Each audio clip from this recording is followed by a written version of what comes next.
নমস্কাৰ জয় অসম দলেশ্বৰ অসম টংলা আঞ্চলিক সমিতিৰ মুখ্য সচিব আৰু মই ভুৱন অসম টংলা আঞ্চলিক সমিতিৰ উপসভাপতি একচুয়ালি আজি বহু দিনৰ মূৰত ভিডিও এটা বনাবলৈ ওলাইছো কিছুমান খুব আছে মানে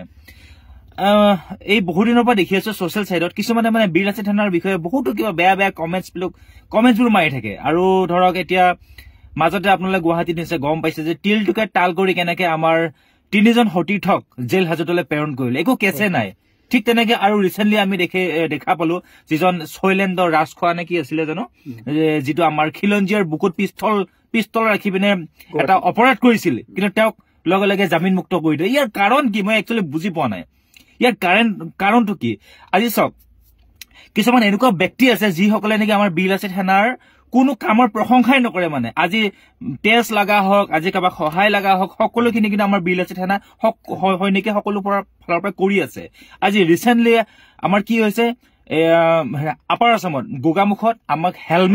হেলমেট পৰ্যন্ত বিতৰণ কৰি আছে আমাৰ সৈনিকসকলে আপোনালোকে চাওক আমাৰ সৈনিকসকলে অসমৰ কাৰণে অসমৰ খিলঞ্জিয়া মানুহৰ কাৰণে কিমানখিনি কাম কৰি আছে কিন্তু তাৰ পিছতো কিছুমান এনেকুৱা ধৰণৰ ব্যক্তি আছে যে আমাৰ সদায় নেগেটিভ কমেন্টে মাৰি থাকে মই হেতু কাৰণে আজি ভিডিওটো বনালো আৰু মই এটা কথা কবলৈ ওলাইছো যে আপোনালোকে অকনমান চিন্তা কৰি ভাবি চাব গুৰিকে ভাবি চাব যে সঁচাকে বিৰাচি থানা অসমিক আমাৰ খিলঞ্জিয়া মানুহৰ কাৰণে বা আমাৰ ভূমিপুত্ৰৰ কাৰণে কি কৰি আছে এই কথাটো আপোনালোকে ভালকে চিন্তা কৰি চোৱাটো উচিত মই কিছু আপোনালোকক ইয়াতে ক্লিপ দেখুৱাম যিহেনেকি আমাৰ বিৰাচি থানা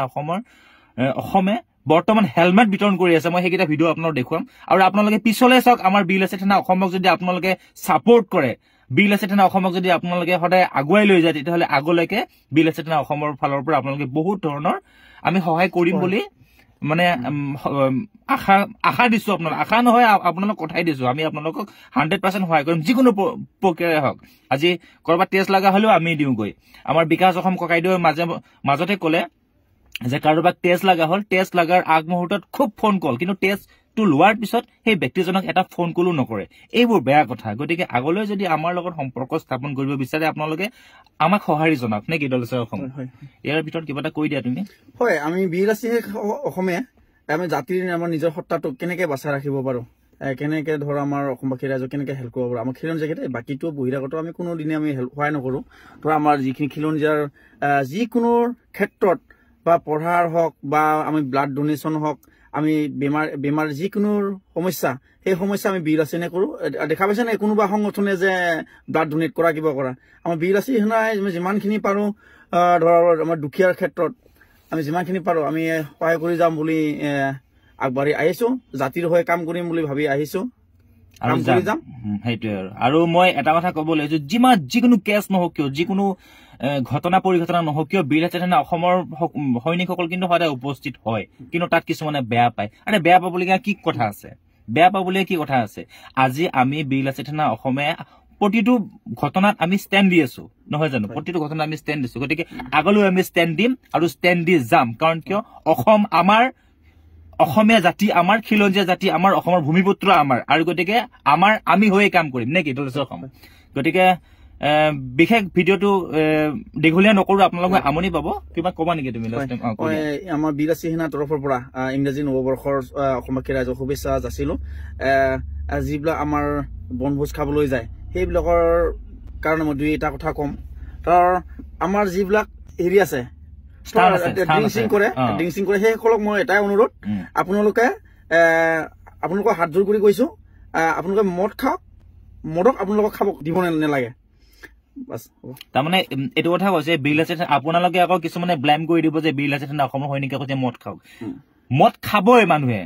আৰু চৰকাৰে যদি ওয়াইন শ্বপ বন্ধ কৰিব পৰা নাই তেতিয়াহ'লে মানুহক কেনেকে আপুনি বন্ধ কৰিব কিন্তু মদে যাতে আপোনাক নাখায় কাৰণ মদে খালেহে বেয়া হ'ব কথাটো নহয় জানো গতিকে আপোনাৰ লগতে বা এক্সিডেণ্ট বা কিবা এটা নহওক আমাৰ ফালৰ পৰা সেইটোৱে অনুৰোধ যিহেতু এক্সিডেণ্ট হোৱাৰ লগে লগে এখন বাছত ধৰ কিমান কেইজনৰ ঘৰৰ ফেমিলি থাকে সেই ফেমিলিৰ কিছুমান ধৰ মাকে নিজৰ সন্তানটো যাতে হেৰাব নালাগে বা নিজৰ ভণ্টি মা দেউতাক যাতে বুকুখন সুদা কৰি থৈ যাব নালাগে আমাৰ ফালৰ পৰা এটাই অনুৰোধ হয় সেইটোৱে মই মাজতে আৰু এটা কথা কম এজনী মহিলা মই নামটো নাজানো তেখেতত চাগে গুৱাহাটীত থাকে তেখেতে এটা কথা কৈছিলে কি জানে বিৰাচি থানা অসমৰ সৈনিকৰ ঘৰবোৰ বোলে এনেকুৱা গুৰি মাৰি দিলে মানে ভাঙি যায় একচুৱেলি এইটো সঁচা কথা, এইকাৰণে সঁচা কথা বীৰ লাচিত সেনা অসমৰ সৈনিক সদায় মানে জাতীয় সত্তাটোক বচাই ৰাখিবৰ কাৰণেহে বীৰ লাচিত সেনা সৈনিকত যোগদান কৰিছে, কিন্তু টকাৰ কাৰণে যোগদান কৰা নাই। আজি যেতিয়া টকাৰ কাৰণে যোগদান কৰিলো হয়, সেই মহিলাজনীয়ে কোৱা কথাষাৰ মিছা হল হয়। তেওঁ স্পষ্টকে কৈছে ভিডিঅ'ত, আৰে বীৰ লাচিত সেনা অসমৰ সৈনিকসকলে কোট চুট পিন্ধি থাকে আৰু বোলে সিহঁতৰ ঘৰবিলাক গুৰ মাৰিলে। সঁচাকে দেই, মই বিশেষকে আমি ভৱনদা, মই ইমান ধনী ঘৰৰ ল'ৰাও নহয়, আমি বহুত দুখীয়া গৰীব ঘৰৰ ল'ৰা। মই কি ক'ম আৰু, যি নহওক কষ্ট কৰি খাইছো নিজৰ, যেতিয়ালৈকে আমাৰ হাত দুখন ভৰি দুখন আছে, তোৰ মাথাটো আছে, চকু দুটা আছে, যিখিনি পাৰো কষ্ট কৰি খাম, কষ্ট কৰি আছো। মই সাধাৰণতে সৰু ব্যৱসায় কৰো। যি নহওক, গতিকে শেষত আমি 2024 বৰ্ষটো খুবেই বেয়া গৈছে, আপোনালোক নিশ্চয় গম পায়। বৰ্তমান আমি টংলা আঞ্চলিকৰ মই উপসভাপতি, মুখ্য সচিব মই ক'লোৱে। গতিকে আপোনালোকে অসমবাসী, সকলোৱে অসমবাসী গম পায় 2024 চনৰ ডিচেম্বৰ 24 তাৰিখে যিটো আমাৰ ইয়াতে এটা নিঃসংগ হত্যা হৈ গ'ল। গতিকে তাৰ পিছতো আৰু ৰঙিয়াটো ধৰ্মেন্দ্ৰ নাথৰ যিহেতু এটা হত্যাকাণ্ড হ'ল। গতিকে 2024 বৰ্ষটো খুবেই বেয়া। গতিকে 2025 বৰ্ষটো যেন আপোনালোকৰ গোটেই অসমবাসীৰ সকলোৰে যেন ভালে যায়, সেইটো কামনা কৰিছো। আমি টংলা আঞ্চলিকৰ ফালৰ পৰা আমি এইটো নৱবৰ্ষৰ শুভেচ্ছা জ্ঞাপন কৰিছো। কৰি আমি আমাৰ ভিডিঅ'টো ইমানতে আমি সামৰণি মাৰিছো। ধন্যবাদ। জয় আই অসম।